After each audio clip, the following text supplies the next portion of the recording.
Former federal prosecutor Kan Nawaday joins us again. So give us your initial reactions to what you heard and saw tonight. I thought it was textbook. I thought it was a textbook opening that you would give in a criminal trial. The committee set forth what crimes were committed, who committed them, and how they were going to show that those crimes were committed by that person. That person was, they didn't pull any punches, they didn't tiptoe, is Donald Trump.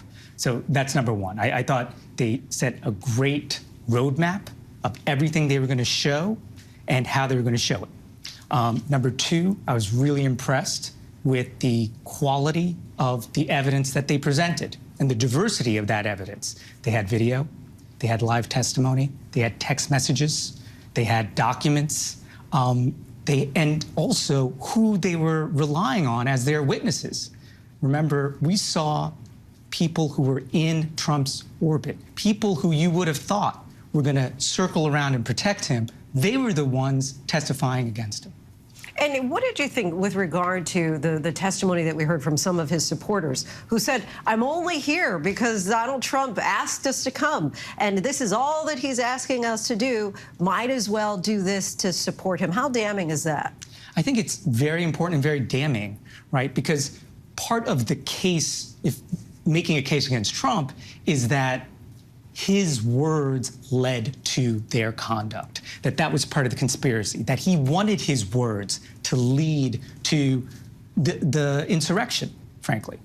And what struck you the most with regard to the evidence? Was there something that in particular that you said, this is going to be really hard to surmount for any kind of critics or naysayers? I would say there are two pieces of evidence. Number one was the testimony from Bill Barr and all the evidence from everybody else in Trump's orbit who said, we told him that there was no election fraud. And the reason that's important is because one of the toughest elements to prove in any criminal case is criminal intent. Did you actually believe what you were doing was wrong? Did you really have the criminal intent to overturn the election? And one of the defenses that Trump and his supporters have said is, well, he really believed that there was election fraud. So I think it was very important, very telling that the committee focused on that and focused on Bill Barr saying, I told him there was no election fraud. And what's the inference you draw from that? You draw that Trump knew. And then the next question is, well, then why was he pursuing that false narrative? And then the next inference after that is, well, he was doing that to get to January 6th, to get to what happened on January 6th. You likely just heard from the Republican congressman we had on who said he didn't even watch tonight's hearing. How difficult is it going to be to sway the public opinion, especially those who are saying, look, we've moved on, we're not even worried about what happened more than a year ago? I think there are always going to be people who will not be swayed. For example, there's always the possibility of a hung jury, right? A juror who's not going to listen. And unfortunately, the way the climate is in the country, we have a lot of jurors who are not going to listen. We heard from Officer Edwards, who talked about spending a large part of the day with Officer Sicknick, who passed away as a result of the events of the day. How effective did you feel her testimony was?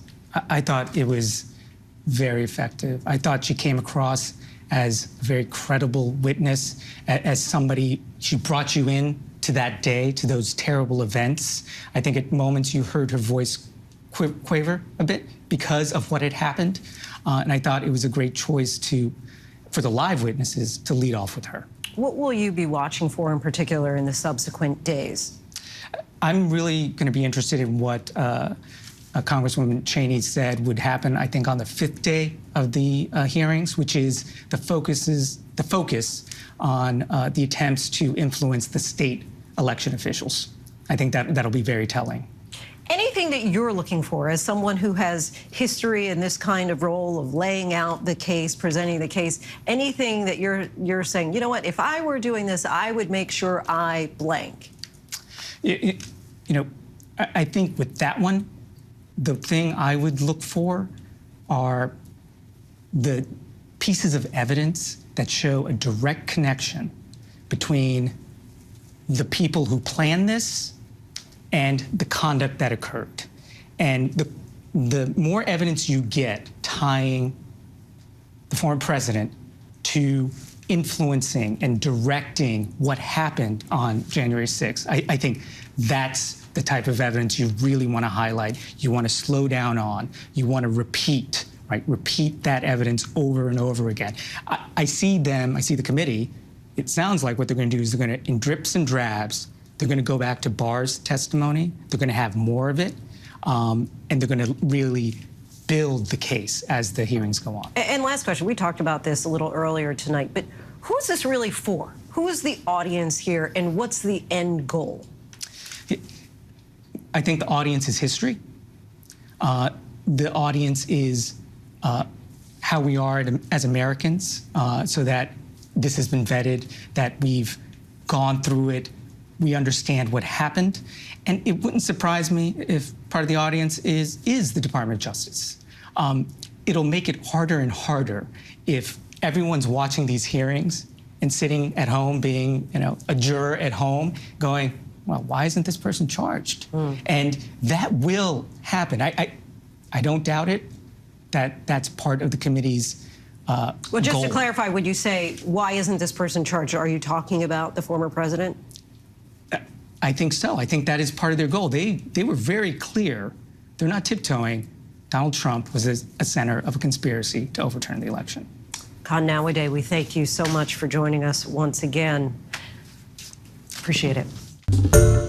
Hi, everyone. George Stephanopoulos here. Thanks for checking out the ABC News YouTube channel. If you'd like to get more videos, show highlights, and watch live event coverage, click on the right over here to subscribe to our channel. And don't forget to download the ABC News app for breaking news alerts. Thanks for watching.